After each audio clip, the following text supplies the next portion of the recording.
कार्यफलन को किसमें मेजर किया जाता है? Electron volt. Electron volt. और उसकी मान कितना होता है? 1.6 × 10⁻⁹ जूल। हाँ, और कार्यफलन किस पर डिपेंड करता है? धातु के गुण सतह तथा सूर्यों पर। और इसका मान कितना होता है सबसे अधिक? प्लेटिनियम का 5.65 इलेक्ट्रॉन और सबसे कम किसका होता है? सीजियम का 2.14 इलेक्ट्रॉन बहुत अच्छा। वोल्ट। प्रकाश विद्युत प्रभाव किसे कहते हैं?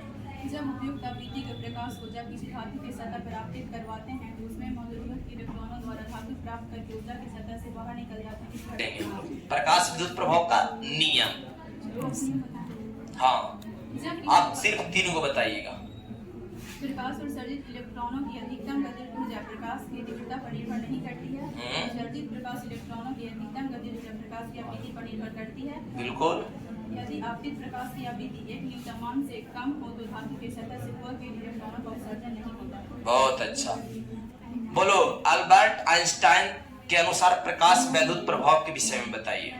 अल्बर्ट आइंस्टाइन के अनुसार जब एटम में मौजूद मुक्त इलेक्ट्रॉनों द्वारा ऊर्जा का अवशोषण दो विधियों द्वारा होता है। पहला, इलेक्ट्रॉनों का अवशोषण। मुक्त इलेक्ट्रॉनों को धातु की सतह से किनारे तक ले जाने में जो ऊर्जा खपत होती है उसे कार्यफलन कहा जाता है।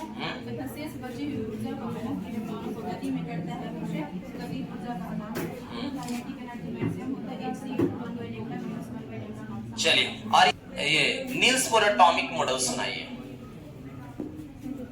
3 को मॉडल्स रहेगा इनका। जब कोई इलेक्ट्रॉन मूल कक्षा में चक्कर लगाता है तब उसकी ऊर्जा में कोई परिवर्तन नहीं होता है, उसकी ऊर्जा में कोई बदलाव नहीं होता है। बहुत अच्छा। जब कोई इलेक्ट्रॉन नाभिक के निम्न कक्षा से नाभिक के बाहर वाली कक्षा में जाता है तो वह बाह्य स्रोतों से ऊर्जा को प्राप्त कर लेता है जिसके कारण उसकी ऊर्जा में बढ़ोतरी होती है। तीसरा नियम, जब कोई इलेक्ट्रॉन नाभिक के दूर वाली कक्षा से नाभिक के नजदीक वाली कक्षा में आता है तब ऊर्जा का अवशोषण हो जाता है जिससे ऊर्जा में कमी आ जाती है। बहुत अच्छा। अब बताएंगे प्रकीर्णन कोण किसे कहते हैं?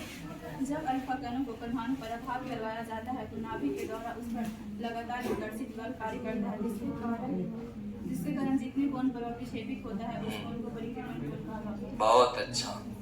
और बताएंगे देहली आवृत्ति किसे कहते हैं? देहली आवृत्ति।